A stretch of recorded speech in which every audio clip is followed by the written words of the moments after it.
तब मैंने देखा कि एक हाथी के 2 सूंड हैं और ये देखकर मेरे आश्चर्य का ठिकाना ना रहा। फिर अर्जुन ने बताया कि हे वासुदेव, मैंने एक पक्षी को देखा जिसके पंखों पर वेद की ऋचाएं लिखी हुई थीं। वह मरे हुए जानवर का मांस खा रहा था। फिर अर्जुन के बाद भीम ने भी श्री कृष्ण को बताया कि हे कृष्ण, मैंने देखा एक गाय ने बछड़े को जन्म दिया है और जन्म के बाद वह बछड़े को इतना चाट रही है कि बछड़ा लहूलुहान हो गया, जिसे देखकर मैं हैरान हो गया। भला कोई माता अपने बच्चों के साथ ऐसा कर सकती है? उसके बाद श्री कृष्ण ने सहदेव से पूछा, सहदेव तुम बताओ, तुमने वन में क्या देखा? तब सहदेव श्री कृष्ण से बोले, हे वासुदेव, मैंने वन में देखा कि एक जगह 6-7 कुएं हैं और आसपास के कुओं में पानी है, किंतु बीच का कुआं खाली है। बीच का कुआं गहरा है, फिर भी पानी नहीं है। यह देखकर मुझे घोर आश्चर्य हुआ कि ऐसा कैसे हो सकता है। उसके बाद नकुल ने कहा, हे नारायण, जब मैं वन में भ्रमण कर रहा था तो मैंने देखा कि एक पहाड़ के ऊपर से एक बड़ी सी शिला यानी पत्थर लुढ़कती हुई आती है और कितने ही वृक्षों से टकराकर उनको नीचे गिराते हुए आगे बढ़ जाती है, परंतु उस विशालकाय पत्थर को कोई भी वृक्ष उसे रोक ना सका। इसके अलावा वह शिला कितनी ही अन्य शिलाओं के साथ टकराई, पर फिर भी वह रुकी नहीं। अंत में एक अत्यंत छोटे पौधे का स्पर्श होते ही वह स्थिर हो गई। फिर युधिष्ठिर श्री कृष्ण से बोले, हे वासुदेव, हम 5 भाइयों ने जो कुछ भी वन में देखा वो आपको बता दिया, कृपया कर इसका अर्थ बताइए। तब श्री कृष्ण ने युधिष्ठिर से कहा, हे धर्मराज, जैसा कि आपने कहा कि आपने 2 सूंड वाला हाथी देखा, जिसका यह अर्थ हुआ कि कलयुग में ऐसे लोगों का राज होगा जो बोलेंगे कुछ, करेंगे कुछ। कलयुग के शासक अपनी प्रजा की सभी तरह से शोषण करेंगे। उनके मन में कुछ और होगा और दिखावे के लिए कुछ और करेंगे। अर्थात कलयुग में शासकों के लिए आम लोगों का कोई महत्व नहीं होगा, वो बस राज करने के लिए शासक होंगे।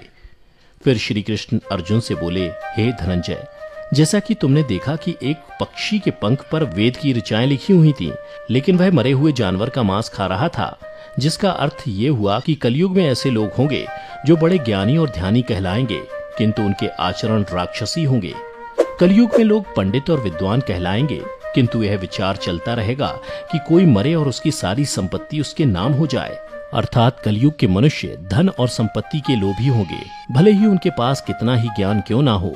इसके अलावा हे अर्जुन, कलयुग में हर जाति धर्म के प्रमुख पद पर बैठे लोग विचार करेंगे कि कब कोई किसी पद से हटे और हम उस पर विराजमान हो जाएं।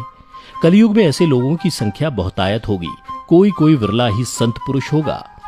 अर्जुन के बाद श्री कृष्ण भीम से बोले, हे गदाधर, जैसा कि तुमने देखा कि एक गाय अपने बछड़े को इतना चाटने लगी कि वो बछड़ा लहूलुहान हो गया, अर्थात कलयुग की माता अपनी संतानों पर इतनी ममता बरसाएंगी कि बच्चों को खुद का विकास करने का मौका ही नहीं मिलेगा, जिसके कारण मोह माया में पड़कर वे बर्बाद हो जाएंगे।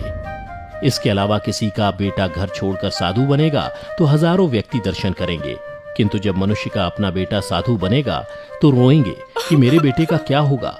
इतनी सारी ममता होगी कि उसे मोह माया और परिवार में ही बांध कर रखेंगे और उसका जीवन वहीं खत्म हो जाएगा। अंत में बेचारा अनाथ होकर मरेगा।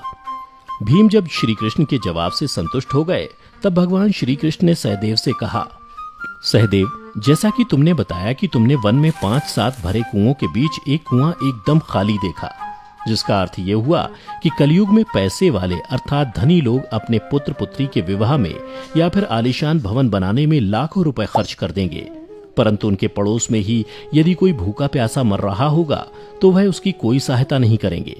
भले ही उनका अपना ही सगा भूख से मर जाएगा, लेकिन वो देखते रहेंगे।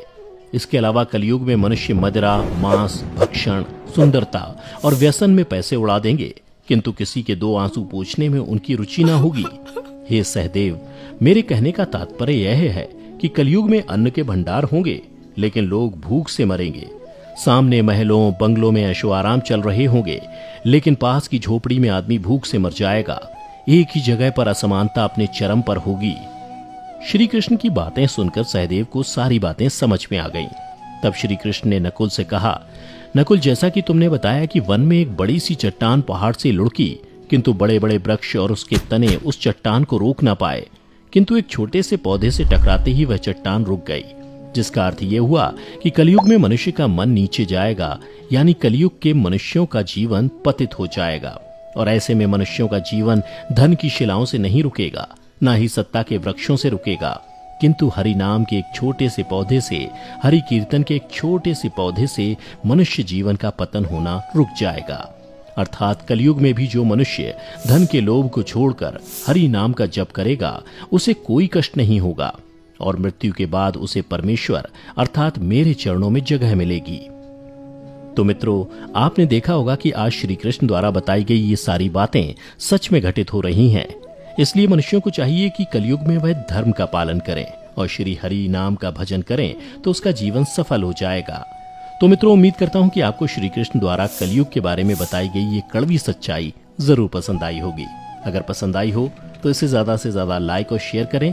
साथ ही अगर आप हमारे चैनल पर पहली बार वीडियो देख रहे हैं तो ऐसी ही पौराणिक और आध्यात्मिक जानकारी के लिए हमारे चैनल को अभी सब्सक्राइब करें और नीचे कमेंट करके बताएं कि आपको वीडियो कैसी लगी।